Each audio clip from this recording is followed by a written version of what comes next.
Hello friends, how are you all? I hope you all are fine. Welcome to YouTube channel English Literature. हम जो subject discuss करें that is Paradise Lost. Book 1 हम पढ़ रहे हैं.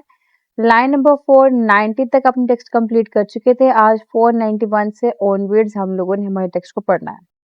ठीक है, तो हमने देखा था कि बेलियल आ गया था.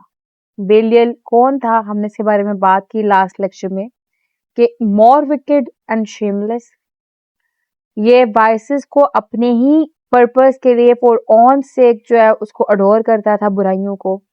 ये हेवन से नहीं गिरा था. इसका ना ही कोई बाकी देवी देवताओं की तरह टेम्पल था या कोई अल्टर था, लेकिन बेलियल हर जगह मौजूद है. जब प्रीस्ट गॉड को डिनाई करता है वहां पे भी बेलियल मौजूद है. ठीक, बेलियल बेसिकली करप्शन को, विकेडनेस को, इमोरल एक्टिविटीज को इंडिकेट कर रहा है. ठीक है, तो वैसे तो बेलियल जो है ये कोई गॉड नहीं है, लेकिन एक एब्स्ट्रैक्ट वर्ड है जिसका मतलब है विच इज विदाउट प्रॉफिट, यानी कि वर्थलेस, विकेडनेस. ठीक है, लेकिन यहाँ पे इस एब्स्ट्रैक्ट को एक स्पिरिट कहा गया हुआ है. कहता है बेलियल केम लास्ट.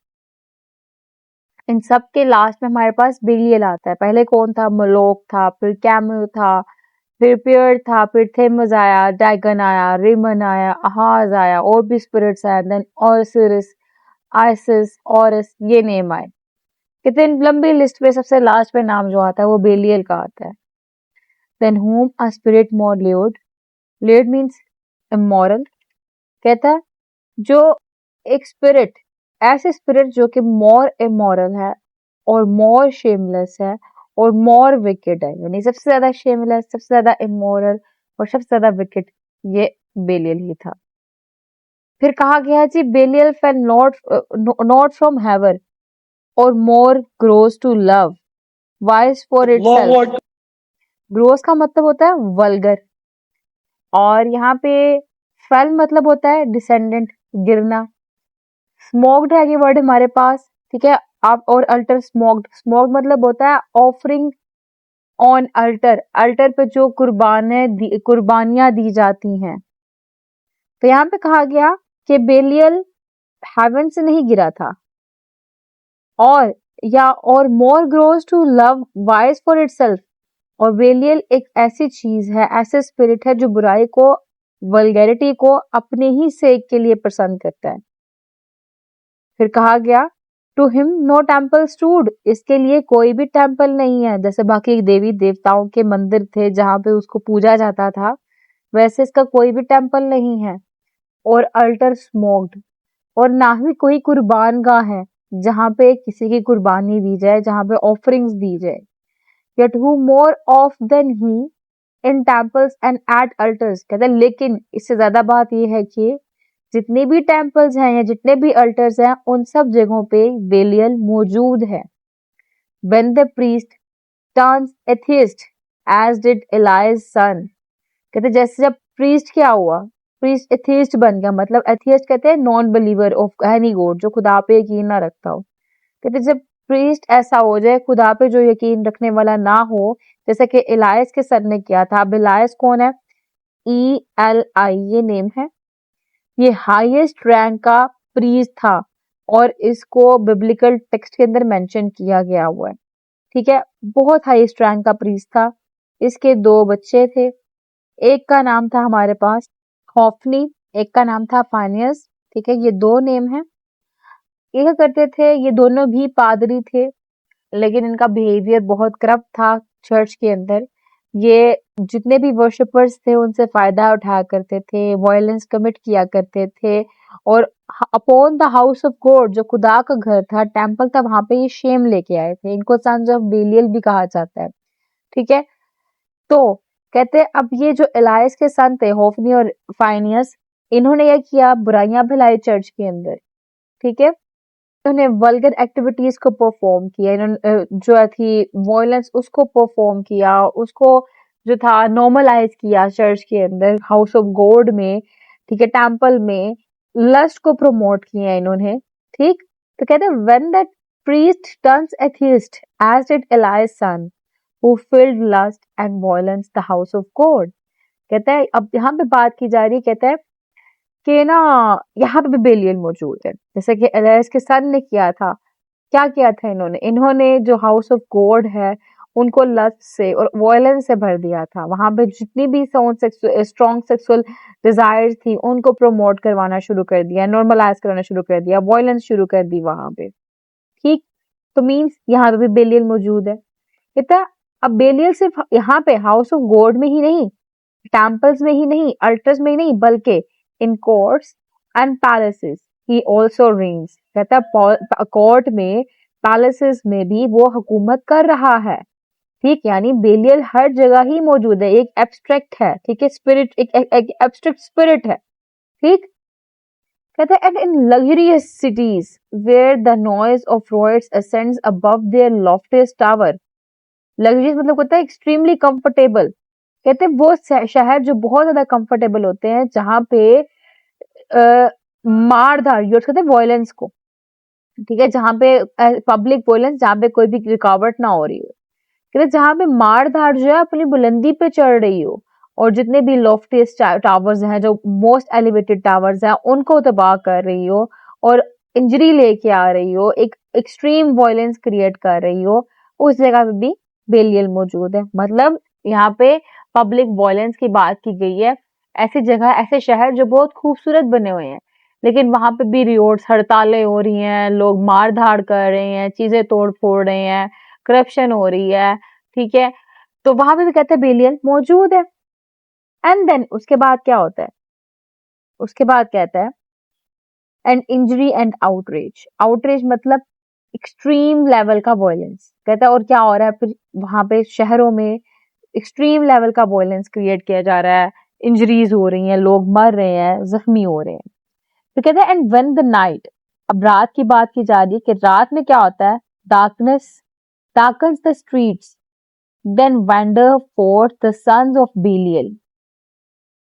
रात के वक्त क्या होता है, ज्यादातर जो लोग हैं नशे की हालत में धुत हुए हुए सड़कों पे घूम फिर रहे होते हैं, चोरियां हो रही होती हैं, डकैतियां हो रही होती हैं। तो यहाँ पे उनकी बात की जा रही है। देन वेंडर्स, वेंडर्स कहते हैं वो लोग जो कि एमलेसली मूव कर रहे हो। सन्स ऑफ बेलियल जो फॉलोअर होते हैं बेलियस के। तो जब रात का अंधेरा छाता है, जब ऑब्सक्योर हो जाता है सारा कुछ, अंधेरा छा जाता है गलियों के अंदर, तो जो सन्स ऑफ बेलियल है तब वहां पे निकल आते हैं।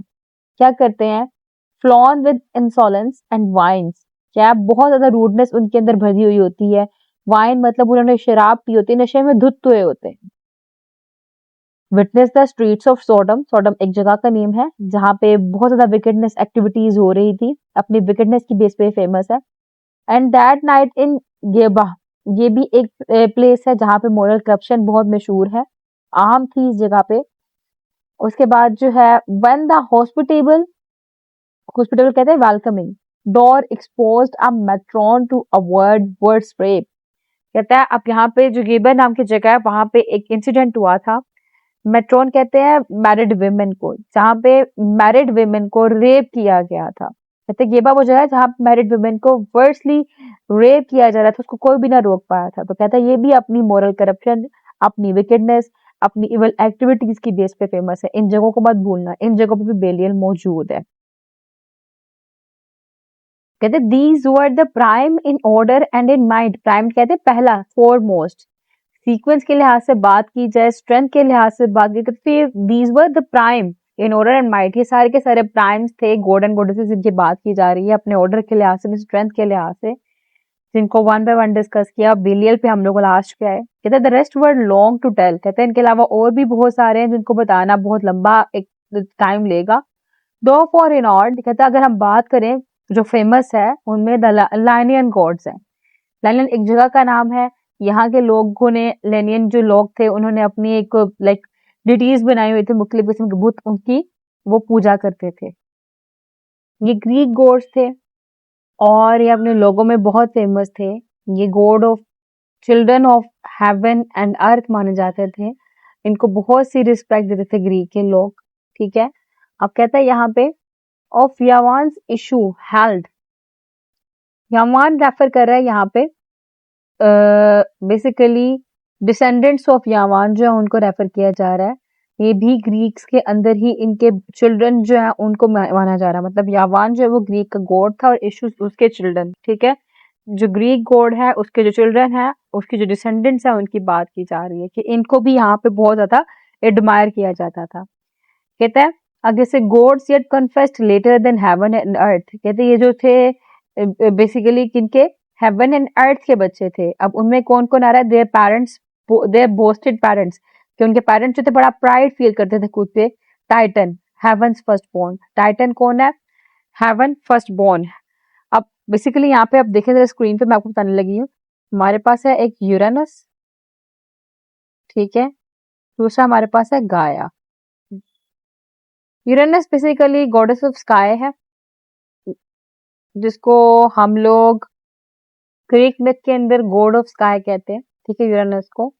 एंड गाया, GAEA, ये स्पेलिंग है, इसको हम लोग गॉडेस ऑफ अर्थ कहते हैं, ठीक है। यूरेनस गॉड है और गाया गॉडेस है। आगे से जो इनकी रेस थी उस रेस को हम लोग टाइटन्स कहते हैं, ठीक है, जो कि बच्चे हैं किसके, यूरेनस के और गाया के। और Titan heaven's first born, heaven's first born यानी कि रेफर करा है, टाइटन जो है वो यूरेनस की और गाया की फर्स्ट बॉर्न यानी कि उनके फर्स्ट बॉर्न सन्स में आते हैं, उनकी पहली नस्ल चलती है, ठीक है। अब ये है, अब यहाँ पे आगे एक स्टोरी सुनाई जाएगी जिनको हम लोग नेक्स्ट लाइन्स में डिस्कस करेंगे। ग्रीक माइथोलॉजी के अकॉर्डिंग वो स्टोरी है। स्टोरी हमारी है वो CRONUS, क्रोनस की। क्रोनस जो है इसके इसके बाप ने इसके तख्त से फेंक दिया था और इसका बाप था यूरेनस, URANUS, ठीक है। यूरेनस ने क्रोनस को उसके तख्त से फेंक कर खुद उस तख्त पे आ गया था, ठीक। बाद में यूरेनस को जो है ना, इसकी अपनी रेस थी, अपने बच्चे थे, इनके बच्चों में ही एक जियस था। जियस ने यूरेनस को उसके तख्त से हरा दिया था और उस जगह पे आके अपना रूल कायम कर लिया था। इसकी डिटेल है, क्या डिटेल है हम नेक्स्ट लेक्चर में डिस्कस करेंगे। आज हमारा लेक्चर हुआ यहाँ पे कंप्लीट। आई होप कि आपको जितने भी कॉन्सेप्ट है इसके अंदर लाइन नंबर 5-10 तक सारे क्लियर हो चुके होंगे, इसमें कोई भी कंफ्यूजन बाकी नहीं रही होगी। वीडियो पसंद है वीडियो को लाइक भी करेगा, चैनल को सब्सक्राइब करना मत भूलिएगा। दुआ में खास याद रखिएगा। Stay tuned to the take care.